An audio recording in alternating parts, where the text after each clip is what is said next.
পটুয়াখালী কুয়াকাটা মহাসড়ক সহ জেলার বিভিন্ন মহাসড়কে নিষেধাজ্ঞা উপেক্ষা করে অবাধে চলছে ইজি বাইক, অটোরিকশা, নসিমন করিমন সহ ৩ চাকার ধীরগতির যানবাহন। এতে একদিকে যেমন বেড়েছে যানজট ও ভোগান্তি, অন্যদিকে ঘটছে দুর্ঘটনা। অনভিজ্ঞ ও অপ্রাপ্তবয়স্ক চালকদের পাশাপাশি অনেক যানবাহনেই নেই প্রয়োজনীয় নিরাপত্তা সরঞ্জাম। দ্রুত এসব যানবাহন বন্ধের দাবি বৈধ যানবাহন চালকদের। কুয়াকাটা প্রতিনিধি মনিরুল ইসলামের রিপোর্টে বিস্তারিত জানাচ্ছেন এসকেন রেশমা। কেসারেন শেকড় থেকে শিখরে। ৩ চাকার এসব যান চলাচলে নিষেধাজ্ঞা থাকলেও বাস্তব চিত্র ভিন্ন। পটুয়াখালী কুয়াকাটা মহাসড়ক জেলার বিভিন্ন মহাসড়কে দেখা মিলছে এসব ধীরগতির যানবাহন। দ্রুতগতির যানবাহনের গতিও ওজনের সঙ্গে তাল মেলাতে না পারায় হঠাৎ ব্রেক, ঝুঁকিপূর্ণ ওভারটেকিং কিংবা বিপরীত দিক থেকে আসা গাড়ির সঙ্গে মুখোমুখি সংঘর্ষের মতো ঘটনা ঘটছে হারহামেশা। বাড়ছে দুর্ঘটনা, ঝরছে প্রাণ। অনেক ৩ চাকার এসব যানে নেই ব্যাকলাইট, আবার এসব যান চালকদের অনেকে অনভিজ্ঞ ও অপ্রাপ্তবয়স্ক।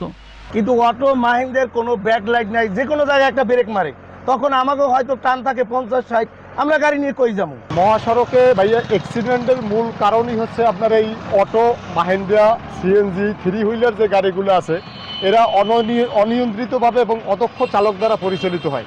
আমরা চাই যে অন্তত পক্ষে আপনার মহাসড়কে এই গাড়িগুলো না থাকুক। কিছু দূর গেল হট করে যাত্রী সিঙ্গেল দিচ্ছে, হট করে দাঁড়া যাচ্ছে, পিছ থেকে গাড়ি একটা এমার্জেন্সি গাড়ি আসতেছে, ওই বুঝতে পারতেছে না, ব্রেক লাইট নাই, সিগন্যাল নাই, দেখা চোখ মারি লেগে যাচ্ছে।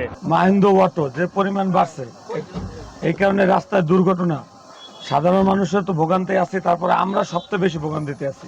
বাস মালিকদের অভিযোগ, মহাসড়কের নিরাপত্তা নিশ্চিতে এসব অবৈধ যানবাহনের বিরুদ্ধে কার্যকর কোনো ব্যবস্থা নেওয়া হচ্ছে না।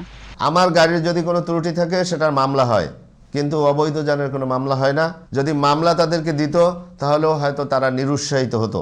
তবে মহাসড়কে শৃঙ্খলা ফেরাতে ৩ চাকার যানবাহনের বিরুদ্ধে কঠোর নজরদারি ও আইনানুগ ব্যবস্থা অব্যাহত থাকবে বলে জানিয়েছে পুলিশ। ছোট চাপা রাস্তা, এই রাস্তায় আসলে অটো চললে প্রতিনিয়ত দুর্ঘটনা ঘটে। আমরা প্রায় তাদেরকে মামলা করি, তারপর আইনের আওতায় আনি, কিন্তু জব্দ করে আমরা ডাম্পিংও কিছু দিয়ে দিই, যেগুলো অতিরিক্ত নিয়মকানুনের বালাই করে না। পটুয়াখালী জেলায় ইজি বাইক সহ ৩ চাকার বিভিন্ন ধরনের যানবাহনের সংখ্যা প্রায় 50,000। মহাসড়কে এসব যান চলাচল বন্ধ না হলে দুর্ঘটনার ঝুঁকি আরও বাড়তে পারে বলে আশঙ্কা করছেন সংশ্লিষ্টরা। এসকেএন রেশমা, জিটিভি নিউজ।